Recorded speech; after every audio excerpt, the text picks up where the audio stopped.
تعرف ان الامثال الشعبيه كانت سبب في استهلاك كميه كبيره جدا من الكلوزابيكس والزبراكسا واللاموترين، ودي ادويه نفسيه يعني لو ما تعرفش. وبرده الامثال الشعبيه كانت السبب في ان الفيزيتا بتاعت الثيرابي توصل ل 1000 جنيه في السيشن. طب تعالى بقى ازودها لك واقول لك ان الستات هي اكتر حد مظلوم في الدنيا في موضوع الامثال الشعبيه ده، لان الاهالي بتتعامل معاها على انها قران فبيطبقوها بالنص. ما تفهمش بقى احنا بنحب نعمل تمثال من العجوه وناكله ولا ايه، بس عشان تفهم ابلع ريقك كده وافرد ظهرك وتعالى نفكر لها.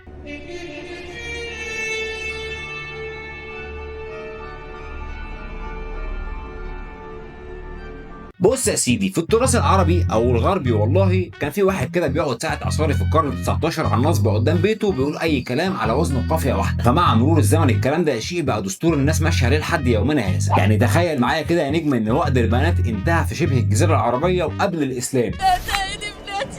دعيني أيدها قبل أن تجلب العار. فيجي واحد او واحده يطلع بكلمه كده بقت وصم لاي نتيجه سونار بتتعمل في مستشفى الجلاء ويتقال لك فيها مبروك المدام حامل في بنوته زي القمر. مبروك انت حامل في 5. مش هو بيقول لك يا مخلفه البنات يا شايله الهم من الممات؟ يعني مش شايله الهم وقت البريود مثلا، لا انت شايله الهم لحد ما تموتي. طب ليه يا جدعان؟ يقول لك اهو كده مالناش فيه، واصلا الستات بتجيب الهم. شوف يا اخي، مع ان الست دي ممكن تبقى امه، يا عم خلاص ما تزعل يا خلاص يا عم ما تزعلش. وبمناسبه موضوع الام بقى، ايه الحوار بتاع قالب القدره على فمها تطلع البت لامها ده؟ ايه علاقه البت بامها بالقدره؟ مش فاهم. ايوه ليه يعني بنتي ممكن تطلع شبه امها عشان قلبت قدره الفول؟ ومين اصلا لسه عنده قدره فول؟ هو اللي قال المثل ده وحيد بتاع الفول اللي في رمسيس ولا ايه؟ ثم ما تكبروا يا اخوانا، ما فيش حد في الدنيا كلها بتقول التبكال ابوه وامه وانا زي بابا بالظبط. ولا سيبك بقى من الكلام ده، في ليفل تاني عالي خالص عمرك ما هتشوف زيه في حياتك، وهو صوت حيه اللي هو غريب الذوق، ولا صوت بنيه. واخد بالك من الشعر؟ تحس انك بتقرا قصيده للمتنبي. ثم صوت حيه ايه وصوت بنيه ايه؟ مش فاهم. انت جربت تسمع صوت القط بتاعك وهو طالب الجواز في الشتاء؟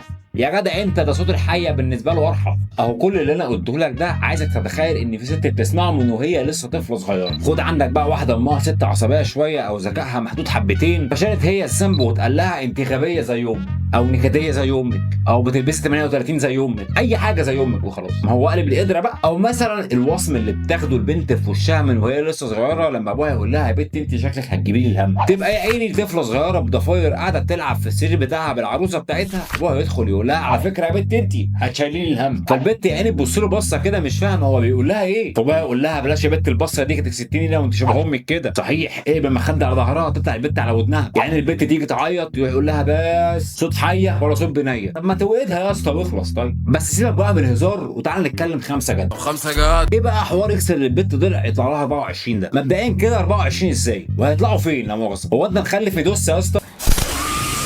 ثم ليه اصلا تكسر لها حاجه؟ انت ما تعرفش ان ده اسمه عنف اسري وانكم كده بتكسروا امانها وظهرها؟ فما شاء الله البنت يطلع عندها شويه كلاكيع نفسيه. خد عندك بقى شويه دادي ايشوز فتقعد تدور على الامان بتاع الاب طول عمرها في شريك حياتها. ومش بعيد كمان تلاقي ان الفيلم المفضل بتاع بنتك 50 شادز اوف جراي. مش عايز اوضح لك بقى. ومع دادي ايشوز في حاجه كمان اسمها تراستي ايشوز. بنت عيني بتطلع ما بيبقاش عندها ثقه في نفسها ولا في قدراتها ولا في امكانياتها ولا شايفه نفسها حلوه ولا مستحقه لكل الحب اللي ممكن اي حد يديهولها. كل الكلام ده بقى حط عليه اكتئاب، بتطلع ما شاء الله عندها اضطراب زي الفل. فانت تضربها وهي صغيره وهي تكبر ما تبقاش عارفه توفر ثمن جلسه الثيرابي. ومن الاخر حتى الدين ما بيقولش كده. الشيخ عمرو الورداني امين الفتاوى بدار الافتاء المصريه قال لك على موضوع اكسر للبنت ضلع يطلع لها 24 ده هيوديك النار مش هيوديك اركان. فمن الاخر كده اهدى يابا وصلي على النبي، عشان انت مش حمل فلوس الثيرابي ولا الادويه النفسيه، ولا هتبقى مبسوط لما بنتك او اختك او مراتك يبقى عندها اكتئاب مزمن مخليها قاعده في السرير 24 ساعه في ال 24 ساعه ومش قادره تتحرك. وكل ده بسبب ايه؟ شويه كلمات انت سمعتها من ابوك وابوك سمعها من ابوه وابوه سمعها من ابوه وهكذا. يعرف شخصا يعرف شخصا يعرف شخصا يعرف شخصا. والمشكله انه كلام اصلا ملوش اي 30 لازمه. يعني من الاخر لو كسرت للبنت ضلع هتطلع على المستشفى وانت هتاخد 4 ايام استمرار. عايز بقى تعمل لايك اعمل، مش عايز تعمل ما تعملش. عايز تكتب كومنت وتشاركني برايك يا باشا تنور، مش عايز يا باشا براحتك. عايز تعمل فولو او سبسكرايب يا باشا على راسي من فوق، مش عايز ان شاء الله مع انك عملت. المهم انك تفكر لها.